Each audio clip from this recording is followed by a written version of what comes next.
From Anaheim to San Francisco sa California hanggang sa Calgary, Canada. Non-stop ang dalang saya ng mga Sparkle Stars kabilang sina Alden Richards at Julian San Jose pat sa Sparkle World Tour. Makichika kay Lars Santiago.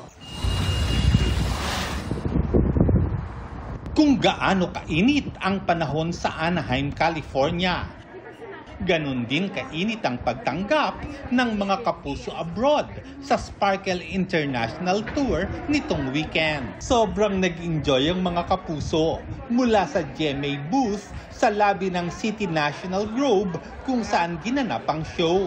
Pati sa performances ng Sparkle Stars na sina Alden Richards, Julian San Jose, Raver Cruz, Isko Moreno, Ay de las Alas at Bubay.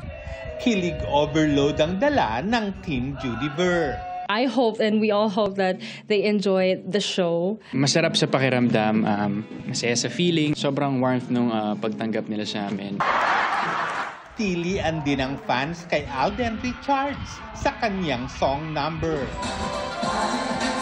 Mas naaliw pa sila nang magkasamang sumayaw sina Alden at Yorme Isko ng Dying Inside. This is our way of saying thank you to them kahit papano sa maliit lang na paraan. At least ngayon man lang, personal, makamaya namin sila, ma-entertain namin sila ng personal.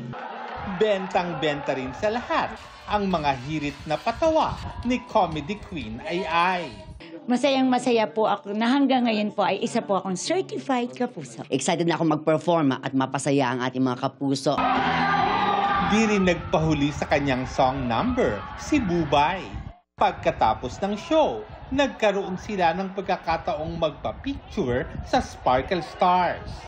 From Anaheim, tumulak pa San Francisco ang Sparkle Stars, kung saan dinumuguli sila ng maraming kapuso. Nagkaroon din doon ng meet and greet.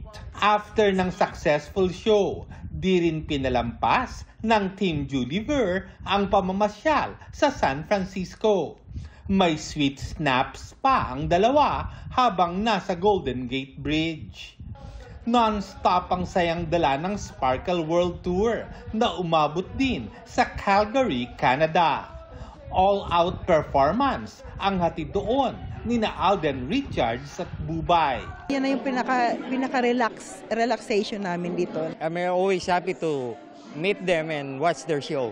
Si Alden may patiz kung saan ang next stop ng Sparkle World Tour. Lars Santiago, updated sa showbiz happening.